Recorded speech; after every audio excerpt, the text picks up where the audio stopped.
Bonjour maître. C'est là. Message n'a pas conduit. Mbongo va tout pour la maladie. Ce qui est commis, bah il va faire au 4 la personne d'âme. Les athées, bango kabali mbongo wana episode de suite bon. Bon bande rapport en tout cas conseil na opesa bango ba mi battre la malade. Pour tout banga mingi bango. Bango ba banga la episode tout banga bango. Bana kena na makolokela bana eloko akolia te magena zana eloko akocha provision na ndako te nde na kena kikolokela bana mo eloko akolia. En tout cas congolais pas va na ndako eza passe. Na poto ba va na ndako po ba zo futa bango. Biso to va na ndako. Ba pesa eloko te. Malamba kitata biloko akolia. Wana ne ko permettre biso to va na bandako. Eloko moko ekiti te congolais pas va na ndako noko yo yebika. Déjà permis le locataire à l'autre à Kolupa. Kolupa. Papa Lupango azozela. Oui, vous êtes allé. Oh. Mais coroner na mbori télé. Soki na salité, na futa ndaka ba tundeli. Les avez coûté 800 francs. Aucun est 2500. Désinfectant. Comme vous avez 2500, donc c'est 3000. Nous avons policier avec un chauffeur. Parce que le chauffeur a un virus. Roulage bazon. Naza protéger tina matoi. Au moins. Na protéger tina matoi na. Merci beaucoup. Oh chaîne. Oh Africa Info. Na mgo. On a na internet, sur les gars internet. Internet, réseaux sociaux. Bana King, Bana Dar es Salaam, Bana Poto, Bana Mokil Mobimba, Site Ase Moko, Afrique Info avec Frank Stemai, Kiandankala, Twende. X-Bass, Marandura,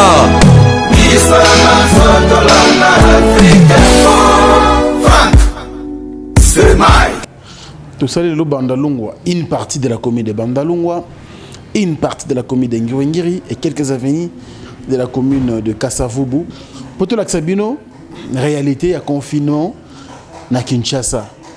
Après plusieurs pays, tout le monde en a information, surtout à pays d'Europe, tout le monde en Chine, tout le monde a un confinement juste à la Makuna.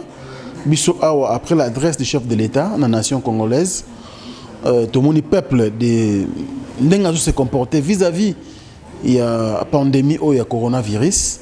Et c'est important quand même de informer Bango parce que c'est notre rôle d'informer, de divertir, de former également. Et parce que vous avez les médias. Et Bomoni, le peuple à s'exprimer vis-à-vis de la pandémie ou le coronavirus, mais aussi il y a confinement.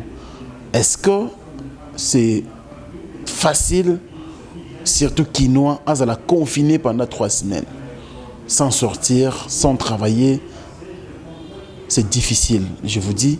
Bango balobi na micro na biso Africa Info sans commentaire. Ba musu apesi ba vina bango no faut begize zalana no pour nzambende mutako sala ke pandémie wana exila noki to ekende mbango na mboka na biso. Alors ba vie eza partagé. Na kotika botala bino moko ndenge nini tutamboli na quelques partenaires na lobby tout cité tout à l'heure na quelques avenues à Bandal, quelques avenues à Ngiri, quelques avenues à commune à Kassavubu. Bon tika botala après tokozonga pona ko désannoncer boyo kabino moko na matoyi na bino botala na misu na bino ba wenze surtout loko salinga pasi marché ouvert et autobenga wenza mular na Bandalungwa bomoni ba oteka toujours ba pondu na mabele na se ba fruits et c'est très dangereux dans le moment où le monde des autres traversés. On dirait informer le peuple bien, informer la population bien. Alors, ils ont un rôle les médias tout ça il faut mesure informer suffisamment la population pour comprendre danger où ils ont guetté mboka na biso. Pour ceux qui se propager na ba Italie wana na ba Espagne biso awa to kufa lokola bandindi. Botala bino moko ndenge ba solo li et puis to kozonga pona ko désannoncer. Tout le temps on appelle quelques communes 2 ou 3 communes, tout à l'heure, le confinement, ils ont respecté. Ah voilà, Kinshasa. Les veulent, c'est difficile. Parce que ils ont maintenant. Ça m'est d'accord. Ah, tu as une assurance. Tu as ça. Voilà, Bangana. On est Bangana. Pour ça, vraiment, tout vite fait. Tout à l'heure, confiné pour ça, Kinshasa. Après, l'adresse du chef de l'État, au peuple congolais, dans la Kino, et il va ça. Tout le monde est à Bola, à Bandan. Pour va venir arriver à Mixi. En Syrie. Tala, bateau na banzela, il y a facilité. Qui est donc vie normale. C'est dangereux. Je vais le dire à moi.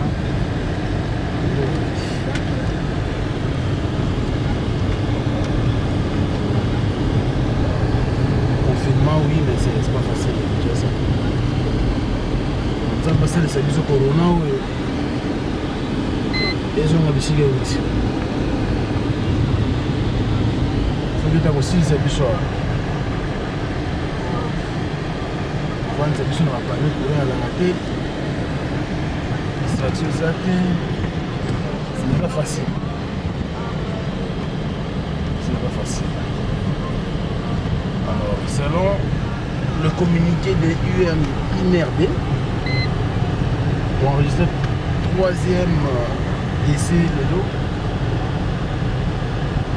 permettre le mot qui est dans un autre monde à Wazamboula.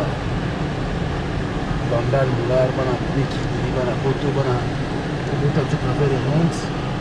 Je crois que vous comprendre. Je vais venir en Syrie de côté sur la Wazamboula. Donc, Bota la ville Moko, nous on était comme un Mabélé. La C, la Congo. La Mabélé. La Mabélé.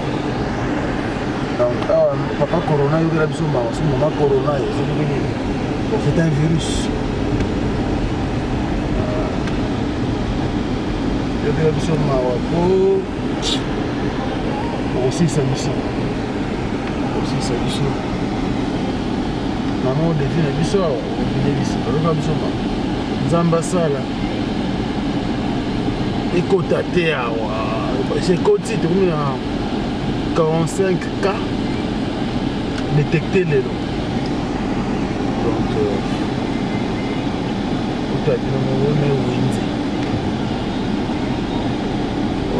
Donc, on a un marché ouvert. Il y a Moulard, c'est quoi, il y a Moulard. Donc, on a sans protection, sans masque. Sans masque. Sans quoi, sans protection. Alors, c'est dangereux. C'est dangereux, il faut l'État ça pour ça là. Il faut vraiment l'État ça pour ça là. Il faut des mesures vraiment strictes. Il faut sur la dessus. Ah, là, tu es là-dedans. Kabola nous.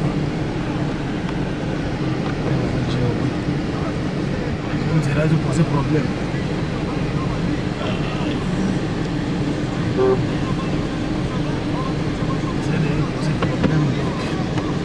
C'est chaud.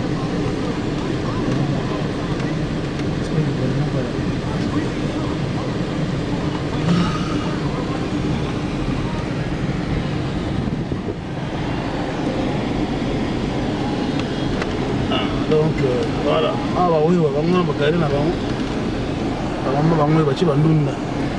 Vraiment nassé na mabili balunda on a que tu as le coronavirus ils sont enregistrés à Kinshasa 45 cas c'est le communiqué de l'INRB donc sous Kawapi na modèle nous avons fait cette solution les cas frère partir ceux qui nous ont embêtés ça passe. Confinement, et ça passe. C'est le bureau de denrées alimentaires. Je suis ouvert. Une question encore, ce qui Bissos de Vana Bandako, Kinshasa et Gosuka Ndengene. Parce qu'en termes de production, Kinshasa ne produit rien. Nous avons Congo central, Grand Bandundu et consorts. Alors, surtout quand on dit, surtout on va parler, et qui va Kinshasa en quarantaine. Qu'est-ce que cette ville va devenir? Est-ce que nous allons surmonter toutes ces réalités pendant la période de quarantaine? Ça passe. Ah, ouais, tu as bien dit. Tout le temps, moi, dit. Tu as bien dit.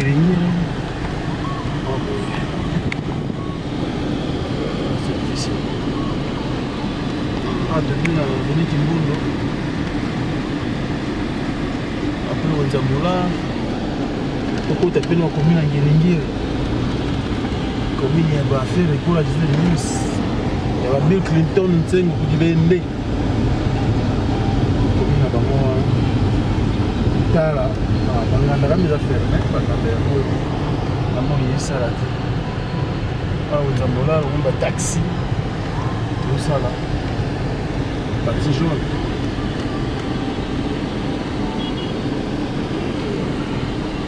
Je ne parle pas du doigt, on a confinement à Kinshasa. Il y a quelques communes évidemment. On a un confinement et ça exécuté. Parce que dans le monde, il y a vraiment confinement. Il y a un monde qui a confinement, il a passé.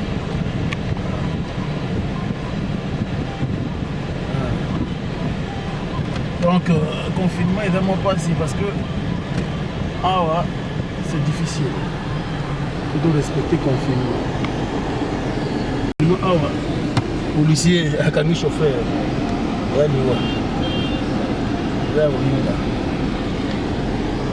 Le chauffeur a un virus.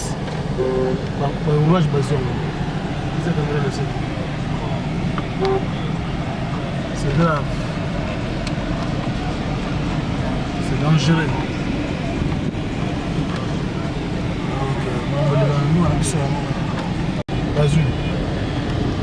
Brutalité de brutalité. Brutalité, je peux connaître de civilité.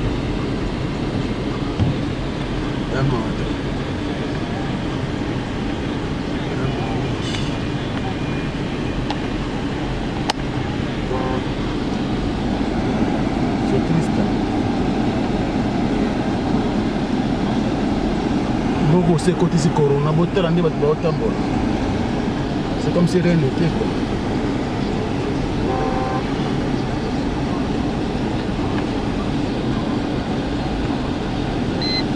Ah, on est là dans les casses.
Pika, oui, Paka, Bakbagana Makala, Paka, Paka. Parce que normalement, était comme ça.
Vie normale.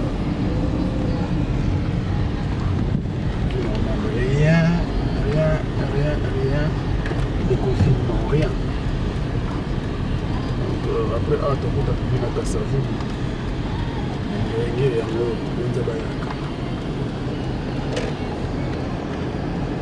Sans protection, sans cache-nez, sans gants. La vie normale. On les a été mais battus. C'est bizarre. Il faut vraiment sensibilisation, on doit comprendre la gravité de la virus au corona. Ça c'est dangereux.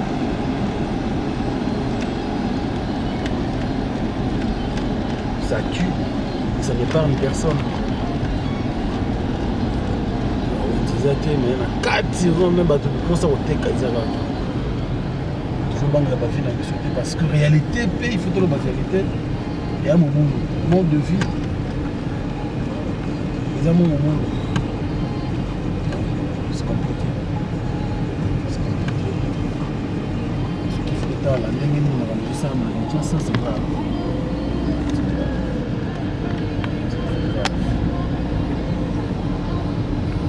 C'est grave.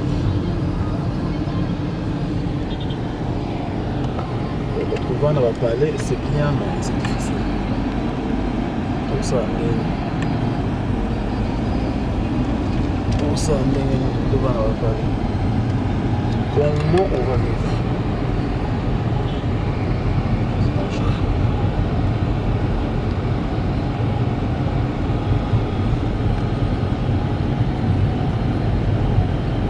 Le moto respecter 1 mètre à distance, c'est ça. Pour éviter l'embrassade, c'est difficile parce que il y aura ici comme moto là-bas. Attends, je crois dire ça,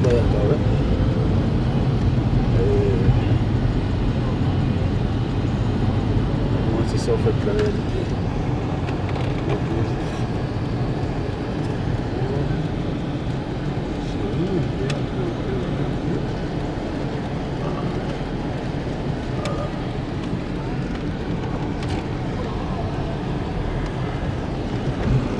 De vous montrer comment la réalité du confinement à Kinshasa se passe.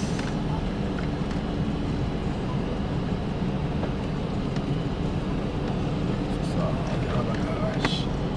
Entre moi, ça comme normalement. Voilà, Corona coûte gâté, donc tout le monde a 45 ans. Il y a PPL aussi.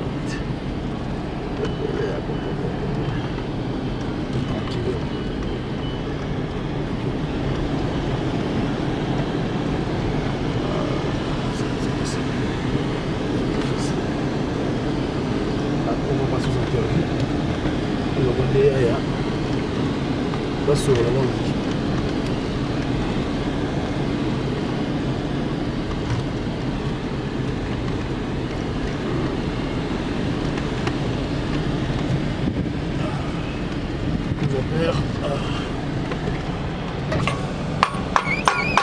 Bonjour papa. Bonjour. Où est venu nini? Où est venu nini? Oh Movenda. Ah, monsieur Toba Lukabaluaka na Kinshasa. Total ndenge nini confiné Salem. OK, c'est un coronavirus te. Ah, et là, ça hein? Oh.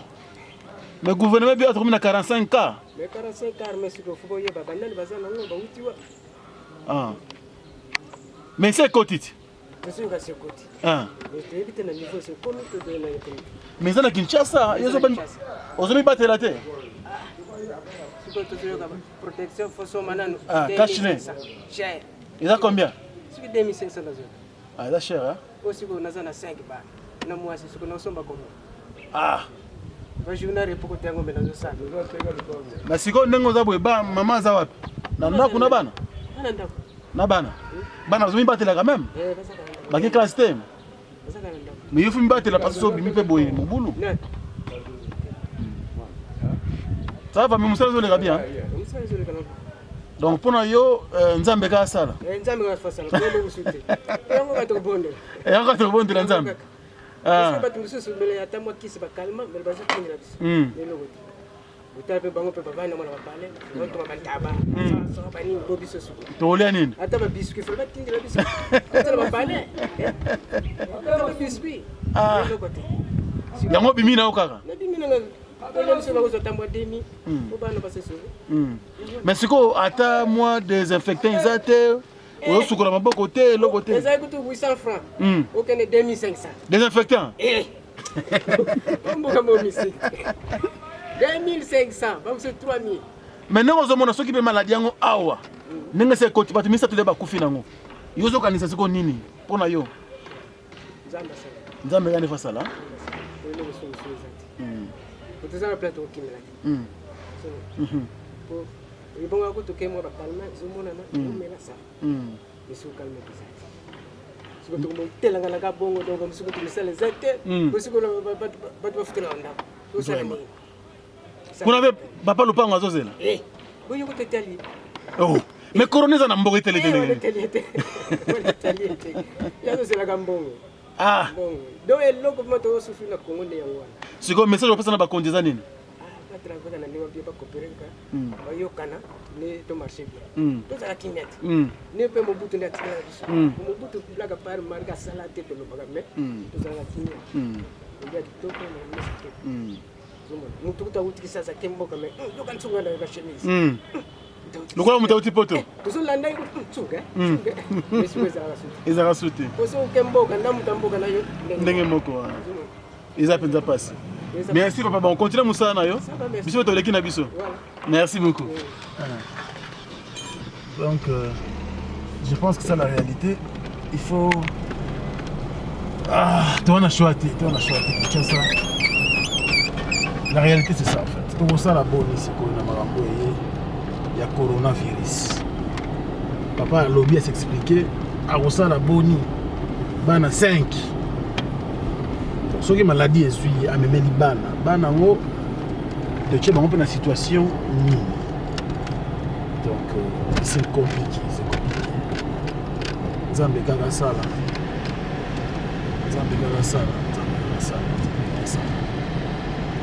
parce que tu continuer boye to osila na mboko osila ndenge ezokende makanisi na soko eza nini makanisi na ngai eza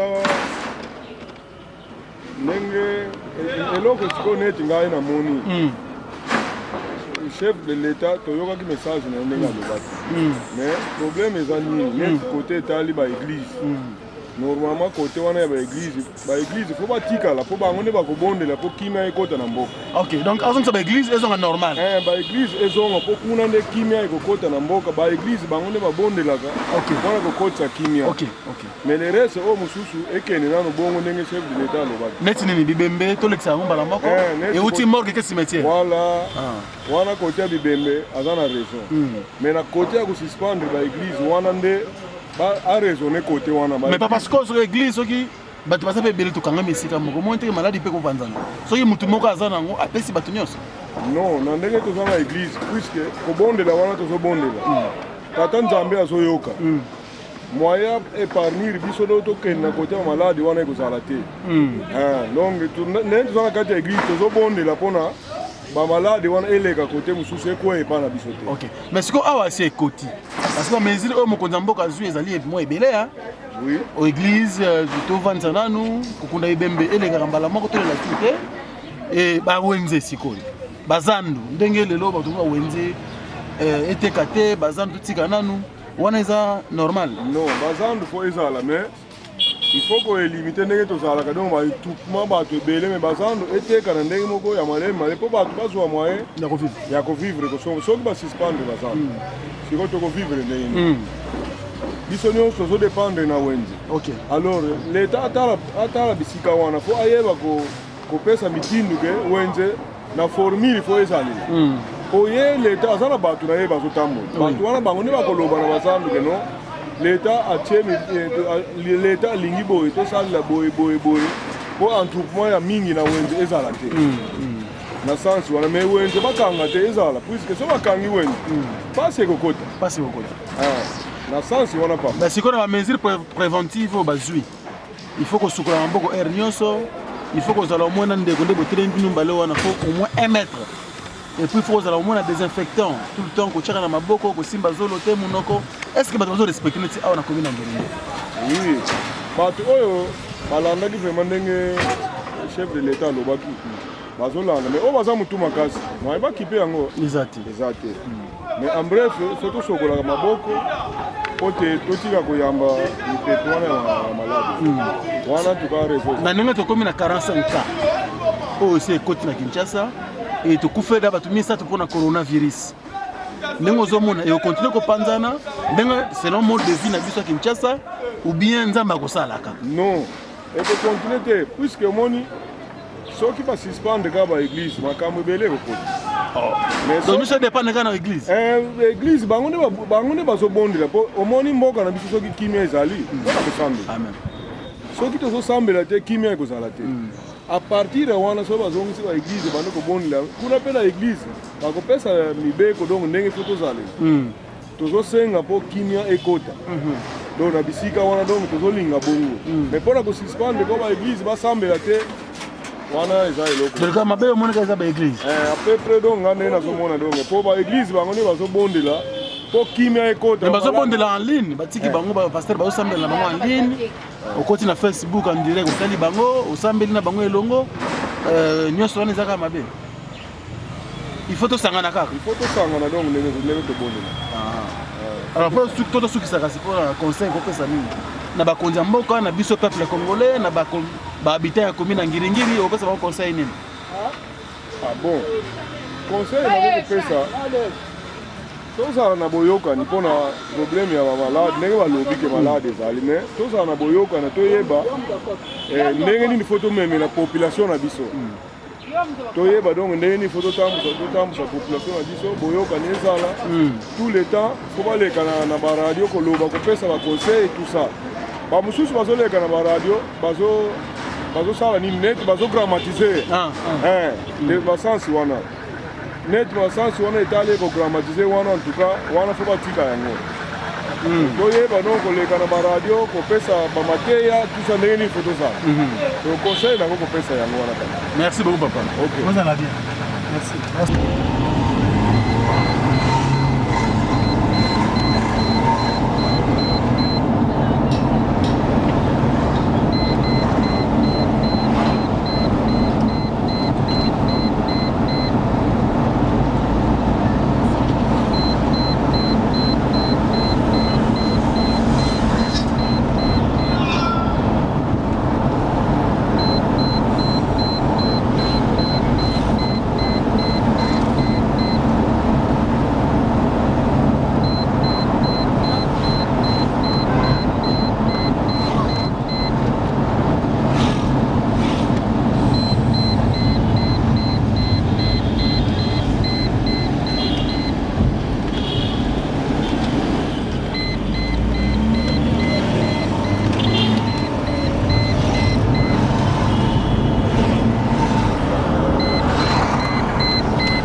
Ah, tu peux dire ça vous.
Bon, tous voyez papa, sur la pompe coronavirus. Mambo Tezate, bonjour papa. Ah, tu as commis la Kassavou bois. Dès nous avons la réalité à confinement à Kinshasa. En fait, l'on a bien, maladie ça. Quand on dit qu'il y a la maladie, expert, docteur, ça le logo, un sentiment à terre pour le non, maladie ça, aussi longtemps la population de maladie ça. Il faut prendre soin d'abord, il faut respecter tout ce qu'on dit. L'hygiène d'abord, ça compte dans la vie humaine. Parce que quand tu es propre, plus tu t'évites beaucoup de maladies. Quand tu n'es pas propre, plus tu acceptes avoir beaucoup de maladies. Il y a un moment donné, là on a compris pour dire que la santé n'a pas de prix. La santé n'a pas de prix. Ouais. La santé n'a pas de prix, donc qu'on essaie un peu d'obéir aux lois, qu'on essaie un peu d'éviter que cette virus puisse un peu traverser des rives. Parce que là, le monde est paralysé. Ah ouais. Tout est dans un chaos. Et je crois que la meilleure des choses, c'est prendre soin, éviter. Mais comment éviter? Parce que nous, on a fait juste... on a parcouru beaucoup de avenues. À peu près 3 communes de Kinshasa. Nous sommes à Kasavubu. Mais la population ne croit toujours pas. Tu sais, monsieur le population surtout. La population congolaise, comme elle vivra 10 jours au jour, nato 10 jours, malade les a. Mais surtout, on peut vivre nato 10 jours ou un an. Et tout qui est derrière Koluka, on peut aussi facilement attraper de la maladie. Imagine qu'un an nous avons dit 40. Il y a une maladie, il y a combien de personnes? Donc 39 innocents. Oui. Oyo, vous allez peut-être sauver grâce peut-être à Koyoka, Nagondima qui est malade déjà.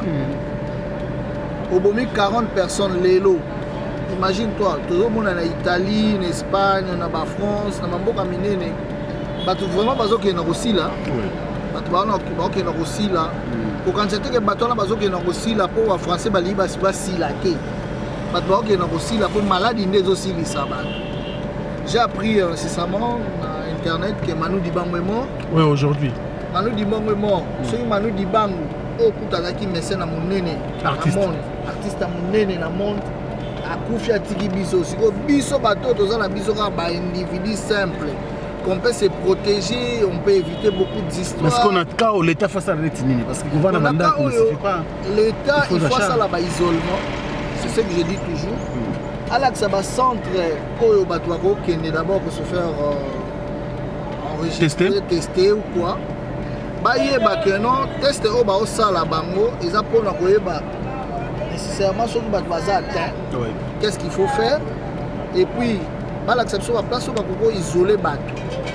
Parce que malaria pesa la même symptôme. Kosu pesa là. Soka malaria. Lelo to comme quand eloko nyonso ka o corona donc na mutu akobela pe malaria to yeba te kazaki na malaria to ko isoler parce que aza na coronavirus to ko isoler parce que azaboé moi tout ce que je peux dire que la maladie existe, la maladie est bien là et la maladie elle est réelle. On évite un peu beaucoup d'histoires, on essaie un peu de changer dans beaucoup de choses. Donc mais quand on respecte Mibeko, un mois c'est beaucoup, c'est vrai en parlant. Mais les jours vont vite et les semaines vont vite aussi. Au moins, un jour, un mois, et puis malade, on a un centre hygiène, pour se protéger. On n'est pas hygiénique d'abord, nous, le peuple congolais. Pour faire que si on a l'imbosso, on doit même la salité. Donc, pour la salité, pour la donc, les gens et le monde normal. Mais pour la salité, dans l'Iwa. Donc les lots sont pas si mon nélo a la coronavirus à mon imutabo il faut qu'il m'aille banal les lots ti mukolo mukile dai mais sur Otali on a des poubelles par-ci par-là on a des garages on a des caniveaux à tirer tout le coronavirus n'a pas il savon merci beaucoup chef. Tu continues à bien Moussala, tu en tout cas, merci. Nous sommes confinés, mais tout le monde confinement, rien n'est en réalité. C'est difficile en fait. C'est la réalité. Il pas parce que on va en a fin du mois, il faut aller, il faut mais l'État va prévoir. Tu as vu que l'État prévoit la l'État prévoir. Pose la deuxième message chef de l'État peut-être demain le 25, va lancer du sort. Le chef de l'État aussi c'est le père de la nation. Il sait ce qu'il va parler, il sait ce qu'il va faire. Pour que tous un peu à l'abri, tous à la paix sauvée. Ça montre que le chef de l'État a un souci à la population, base à la bien. La population a un salaire, la population peut avoir oublié de très bien. Merci beaucoup. Alors, bonne journée. Pareil. Tu continues Moussala, merci beaucoup. Yo.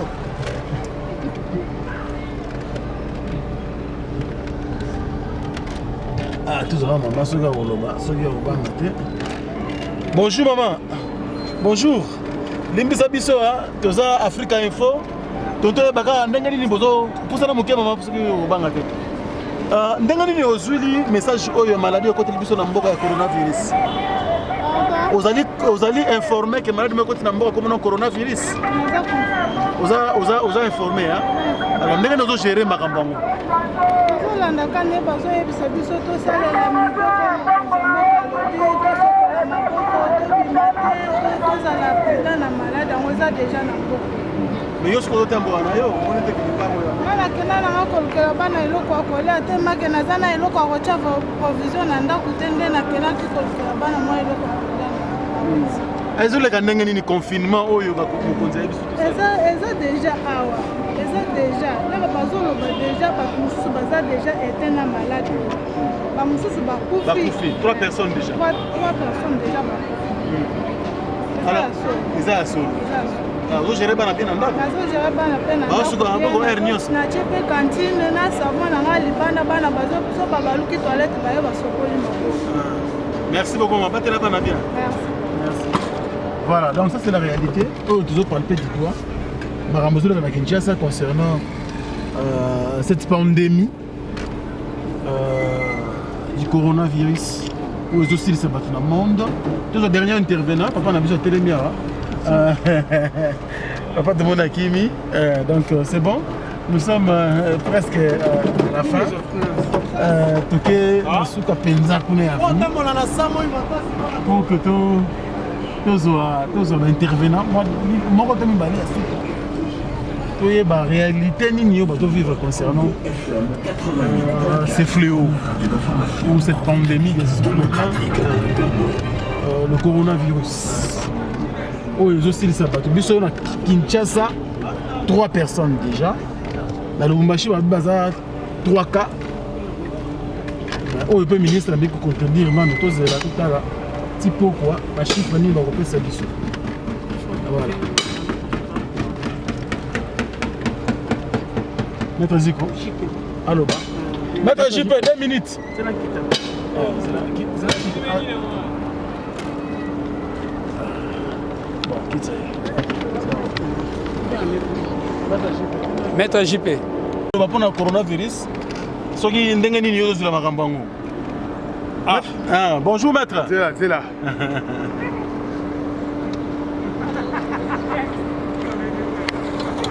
Bon, namoni ne na koloba te. Banda pe na fandi na Congo. Mala dona na mona ngote. Na mona ngote. Mo yebi que ça déjà na Congo, ça déjà. Ka ndenge to koyoka.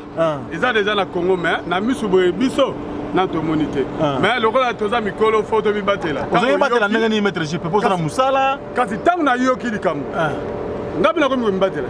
Omonte ke natala. Naza protéger tina matoi. Omwe. Na protéger tina matoi na ngai. Mais bito vana bandako to sala te maître JP. Bon, so tu bito vana bandako et vous avez pas mingi. Et vous avez pas mingi pourquoi? Yo mo yebi. To comme déjà permis le locataire à l'autre à Kolupa. Le vous ça là. Soki na salité, na futa ndaka bato ndenge. Bango ndenge ne koyeba soki bazona atteint ou pas. Bon, na za bango maele. Attendez de traîner à bango là mais na zo linga te to tout à tout à. Mais la distance à 1 mètre, est-ce que vous respectez? En tout cas, nous respectons. 1 mètre? Nous respectons. Bon, si vous avez un moteur, on a 1 mètre quand même. Bon, en tout cas, voilà, on a Kachina. Ezali? Ezali. Où est Kachina? Kachina est à la limite pour Moussa, on sale la salité. Et on bon binan. Olobi? Au bon binan, on Kachina. On a bon bien montant dans le Sougolandale, la côte na casse. Mais il faut attendre pendant 3 heures. Au bois qui, au sol Moussous. Bon, on a la douzaine nango. Ah, douzaine. On a un million là. Alors, pour aussi, ça, comme le confinement, pour maladie se propager. En tout cas, Congolais pas voir nanda kweza passe. Na poto ba va nanda ku po ba zo futa ba. Biso to va nanda ku. Ba pese le côté. Malamba ki tsata biloko ko lia. Wala ne ko permettre biso to va na banda. Et le ko mo ko kitite Congolais pas voir nanda ku no ko yo yebika. Déjà passe. Alors, pour la conti message nous lancer. Message na ba conti. Mbongo bato tinda pour la maladie. Ce qui est commis, bah il va faire au 4 télévision d'âme. Ah, pas 4 télévision. Yoka, bah au 4 télévision d'âme, on est réunis. Biso, ton leke belé. Bah qui t'agara, biloko. Au 4 télévision d'âme, merci maître JP. Et si quand l'on sort, tout le monde a $20, l'autre tout le monde a 10 000, 15 000. Voilà, ils ont tout kabuli mbongo na biso nyos.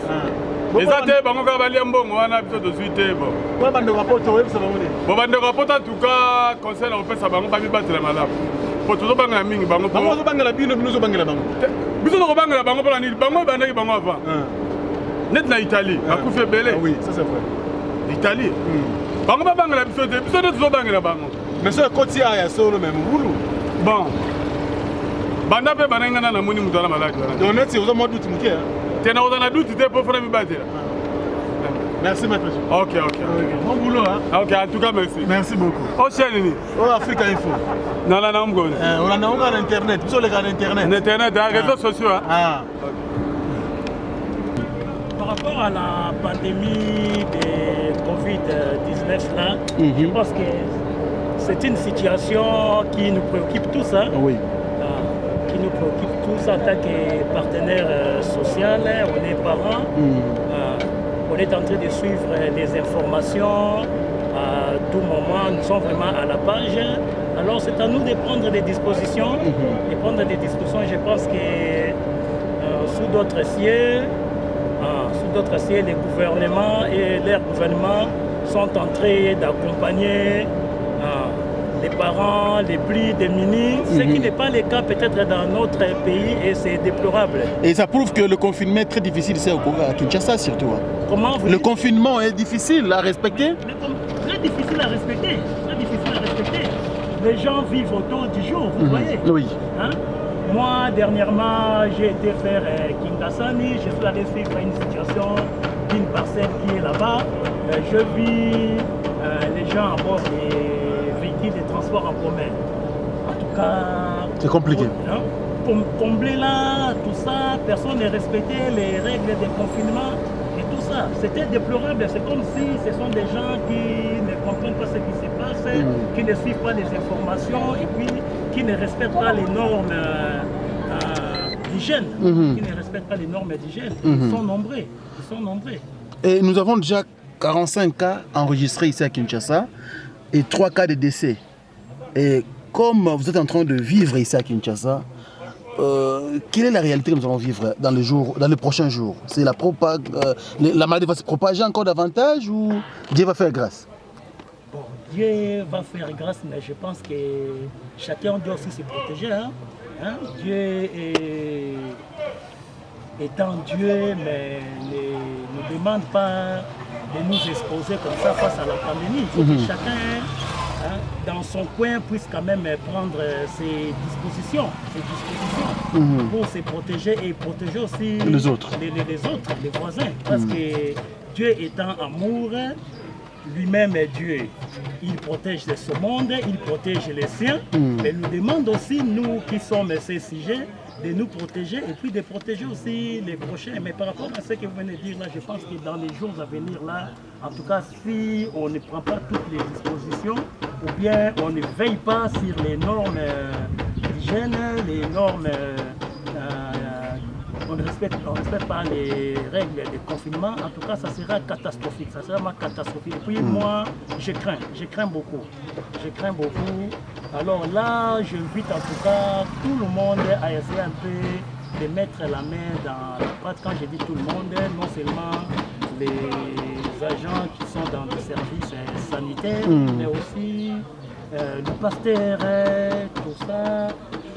Ceux qui ont beaucoup de moyens, les hommes d'affaires, d'essayer un peu aussi d'aider les plus démunis, parce que les uns ont des moyens peut-être pour se protéger, au bénéfice de quoi mettre sous de quoi manger, de quoi se vêtir et consommer. Mais les autres, je vous dis, ils peuvent rester à la maison, mais comment vivre? Nous avons aussi pitié d'eux. Parfois, on peut secourir un voisin, on peut secourir l'autre, mais nous-mêmes, on n'a pas assez de moyens. Alors, ceux qui ont beaucoup de moyens, et puis c'est des messages que doit lancer beaucoup plus l'Église Christ au Congo. Nos pasteurs, les hommes de Dieu, et parfois, ils doivent s'organiser de sorte que de voir ce qu'il faut faire pour la population, non seulement chinoise, mais aussi congolaise, dans l'ensemble, sauver les autres, parce que le message central pour Dieu, pour la Bible, c'est l'amour de soi, l'amour du prochain, l'amour de Dieu. Alors quant à ça, je pense que si on a le souci de se protéger, de protéger sa propre vie, il faut essayer aussi de protéger les autres, non seulement avec, par rapport aux mesures de confinement, mais aussi en les aidant à attraper un petit rien, ceux qui restent à la maison, les enfants et tout ça. Alors en tout cas, il faut que... Alors, selon le constat que vous avez fait, est-ce que la population quinoise d'abord est suffisamment informée par rapport à cette pandémie? L'information, mais aussi il faut interpeller la Société nationale d'électricité, parce que dans certains coins, il n'y a pas d'électricité. Il n'y a pas d'électricité. Il n'y a pas d'électricité. Alors, les uns, par rapport à cette situation qui est en train de secouer le monde, nous faisons une affaire d'avoir des panneaux solaires, des batteries pour nous alimenter, à être à la page, suivre les informations à tout moment pour nous protéger, parce que l'information, c'est la meilleure des voies par excellence. D'abord, il faut s'informer pour savoir aussi comment se protéger. Mais lorsqu'il n'y a pas d'électricité, c'est compliqué. Ça aussi, c'est compliqué. Ça aussi, c'est compliqué. Je pense que la population congolaise, dans l'ensemble, n'est pas suffisamment informée. Peut-être dans certains coins, Gombe, Limete, Lemba, mais dans d'autres coins, je pense que c'est désolant.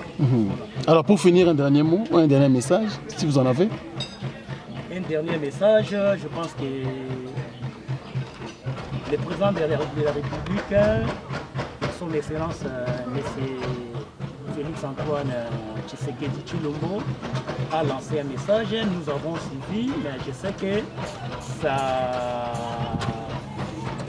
ça tique un peu les autres, ceux qui font les affaires. Nous voyons peut-être les mamans qui tiennent des terrasses là, et des terrasses, des jeunes gens qui sont en train de se débrouiller, parfois dans des restaurants et consorts, sont en train de peiner. Alors par rapport à ces messages, il faut qu'il y ait aussi des mesures d'accompagnement. La décision est là, elle est impopulaire comme l'a si bien dit lui-même le chef de l'État. C'est une mesure qui est vraiment dure, impopulaire, mais au moins il faut qu'il y ait des mesures d'accompagnement, voir maintenant comment soulager la misère de la population. Merci.